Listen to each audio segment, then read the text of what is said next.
There is a fundamental assumption that has governed Christianity for 2,000 years.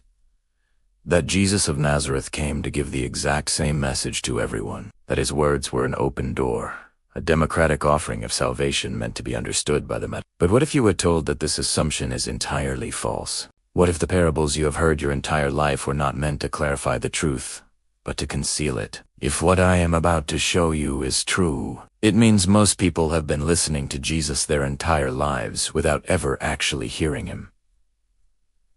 Jesus spoke openly to thousands, but he explained himself only to a few. If you have been reading the same scriptures for years, attending the same services, and yet a quiet voice inside you whispers that something profound is missing, it is not because you lack faith. It is because you were never meant to understand the mystery from the outside. This is not a modern conspiracy theory. This is written in the very texts we claim to know so well. In the Gospel of Matthew, chapter 13, the disciples pulled Jesus aside and asked him a direct, logistical question. Why do you speak to the crowds in parables? His answer shatters the illusion of universal access. He says, because it is given unto you to know the mysteries of the kingdom of heaven, but to them it is not given. Let those words land. To them it is not given. He did not say the mysteries would be given to everyone eventually. He stated plainly that understanding was granted to some and actively withheld from others. Why? Was it favoritism? No. It was a matter of spiritual physics. It was about readiness. The parables concealed exactly as much as they revealed. The purpose was not clarification. The purpose was separation, a filter between those who were ready to transform and those who only wanted to consume. Look at the crowds that followed him. They wanted miracles. They wanted physical healing. They wanted political revolution against Rome. They were oriented outward. But the inner circle wanted something else. They wanted to understand the nature of reality itself. One is transactional, the other is transformational. Jesus knew that if he gave direct, raw metaphysical truth to people oriented toward external outcomes, they would weaponize it. They would turn inward revelation into outward religion. They would build a monument out of a map. So, he spoke in codes. The crowd heard the parable of the sower and thought it was an agricultural lesson. The inner circle understood it was a master class on human consciousness.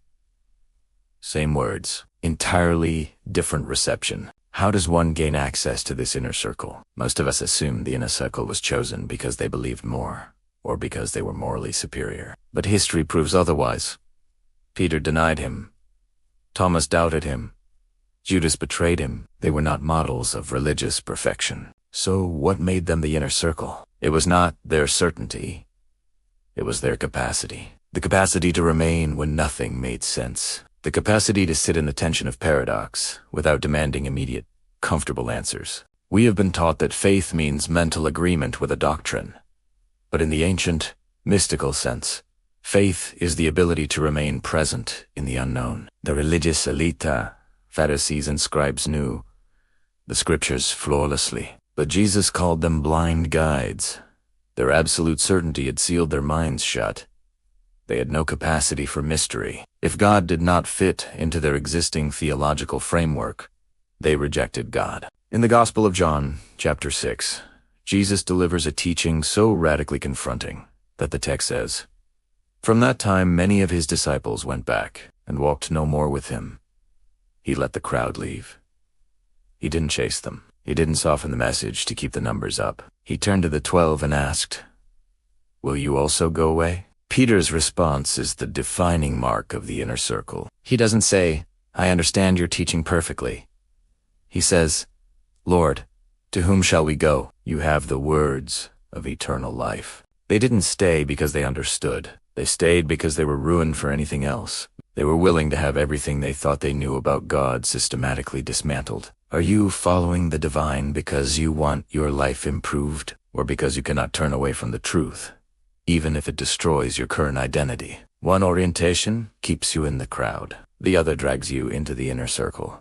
What did Jesus actually explain behind closed doors that was so dangerous? According to the Gospel of Mark, when they were alone, he expounded all things to his disciples. But what was revealed has largely been set aside by history. Why?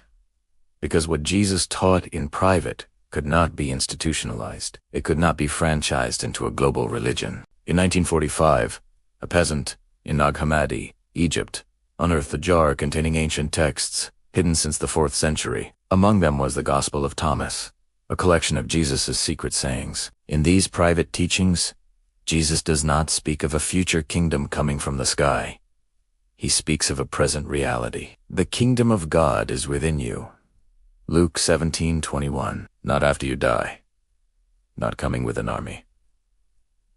Within you, right now. If Jesus had told the crowds publicly that the kingdom was already inside them, they would have rioted. They were waiting for an external savior to fix their external problems. But to the inner circle, he revealed the devastating, liberating truth. The search is over. The external waiting is an illusion. Why is this dangerous? Think about it. If the kingdom is within you, you do not need a priest to access it. You do not need a building to house it. You do not need an institution to mediate your relationship with the divine. Every religious hierarchy on earth knows this, which is why inner teachings are always marginalized. Not because they are false, but because they are too true. They liberate the individual from dependence on external authority. What happened in that upper room was not a theology lecture. It was a transmission. You cannot transmit a state of being to a crowd of thousands. Being is transmitted in silence, in the space between words. It is the moment a spark jumps from the teacher to the student. The church preserved the shell, the parables, the miracles, the public events, but they set aside the substance, the mystical transmission of inner awakening. And most believers today are living entirely inside that shell. The inner circle did not end when Jesus left the earth. It continued, not as an organization, not as a secret society, but as a lineage of recognition.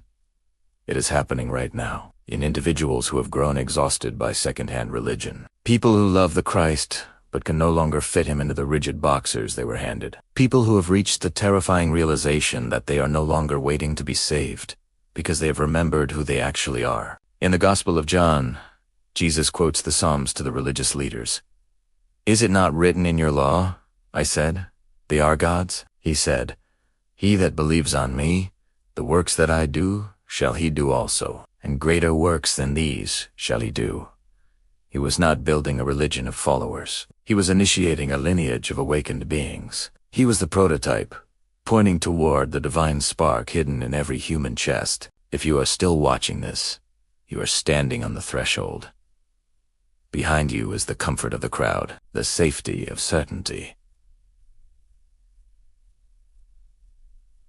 The religion of waiting. In front of you is the terrifying freedom of the inner circle, the realization that you are standing on holy ground because you are the temple. Moving forward requires the death of the false self. It requires you to stop seeking outside and start recognizing within. If you are ready to stop waiting and start remembering, write these words in the comments.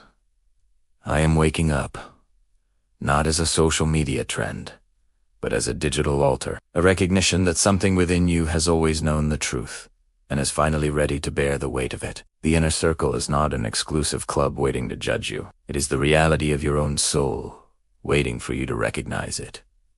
You are never lost. And now, you know.